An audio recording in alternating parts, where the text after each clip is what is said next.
আমি আছি খালদা নদীর পারে যে বাঁধ ভেঙে গেছে। আমরা দেখছি যে অরক্ষিত যে বাঁধ এখনও কিন্তু সুরক্ষিত করা হয়নি, বিভিন্ন সমস্যার কারণে বা ভূমি অধিগ্রহণের কারণে তারা সুরক্ষিত করতে পারেনি, এমন কথা আমাদেরকে জানিয়েছেন পানি উন্নয়ন বোর্ড। কিন্তু দেখা যাচ্ছে যাদের কারণে সুরক্ষিত করতে পারেনি তারাই এখন আমরা দেখছি সেই ঘরগুলো কিন্তু পানির নিচে তলিয়ে আছে। এখানে যারা বাসিন্দা আছেন তারা খুব কষ্টে জীবনযাপন করতে হচ্ছে, তাদের এখান থেকে সরিয়ে কিন্তু উপকূলের দিকে তাদের আশ্রয় কেন্দ্রে তাদেরকে নিয়ে যাওয়া হচ্ছে। আমরা দেখতে পাচ্ছি ভয়াবহ আকার রূপ নিয়েছে বন্যা, যেহেতু ফেনী নদীর পানি খালদা নদীর সাথে সংযুক্ত ছিল, তো খালদা নদী দিয়ে কিন্তু পানি প্রবাহিত হতে শুরু করেছে।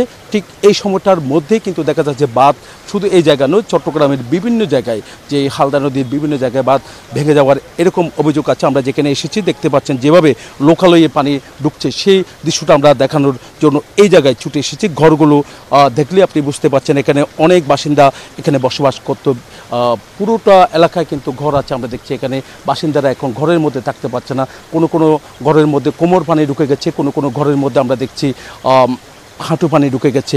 এখানে যারা বাসিন্দারা আছে তারা আশ্রয় কেন্দ্রে জীবন বাঁচানোর জন্য তারা ছুটে গেছেন। এখানে যারা আছেন স্থানীয় লোকজন আছে তাদের সাথে আমরা কথা বলবো। এর আগে কিন্তু আমরা দেখছি এখানে যারা বাসিন্দারা আছেন তারা যেমনটা জানিয়েছেন যে খুব কষ্টের মধ্যে জীবনযাপন করছেন। আপনি কি এখানে পানি উন্নয়ন বোর্ডের দায়িত্বরতরা এসেছেন? এর আগে কিন্তু আমরা যারা এখানে ভুক্তভোগী আছে তাদের একটু খুব কষ্টের দৃশ্যটা দেখানোর চেষ্টা করছি। দেখতে পাচ্ছেন সবাই কিন্তু সড়কের মধ্যে যে মূল সড়ক যেটা আছে ফটিকছড়ির, সেই সড়কের উপরে অনেকজনের বসবাস করছেন।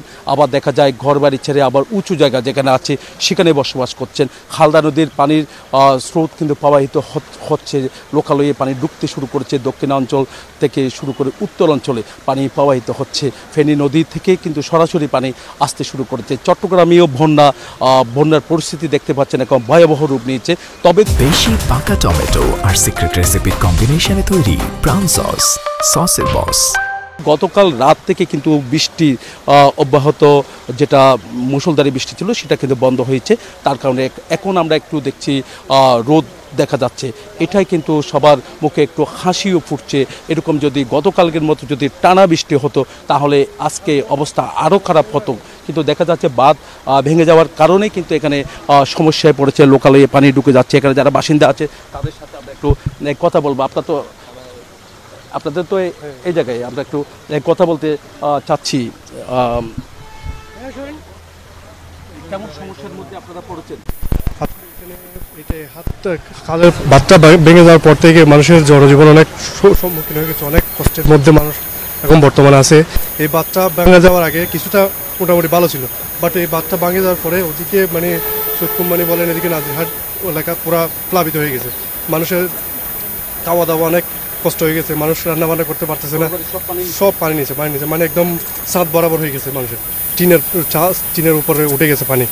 অনেক মানুষের খাওয়ার এখনও ত্রাণ ভালো করে যেতে পারে নাই। আমি নিউজ 24-এর কাছে আবেদন জানাবো, যারা এখনও আপনারা ত্রাণ নিয়ে আসে নাই, আপনারা এই যে এলাকার সোয়াবিল, সরকারহাট এবং এদিকে নাজিরহাট এলাকার মধ্যে একটু ত্রাণ দিয়ে সাহায্য করবেন। শুধু ফটিকছড়ি নয়, হাটহাজারী সহ বিভিন্ন এলাকায় প্লাবিত হতে শুরু করেছে, নতুন নতুন গ্রাম কিন্তু প্লাবিত হচ্ছে। এখনও পর্যন্ত যারা বসবাস করছেন, ঝুঁকিতে বসবাস করছেন, এমনকি যারা আশ্রয় কেন্দ্রে গেছেন তাদের কাছে কিন্তু ত্রাণ সামগ্রী পৌঁছানো সম্ভব হচ্ছে না বলে আমাদেরকে জানিয়েছেন। তবে পর্যাপ্ত ত্রাণ যদি আসে তাহলে কিছুটা হলেও জীবনটা বাঁচানো সম্ভব হবে।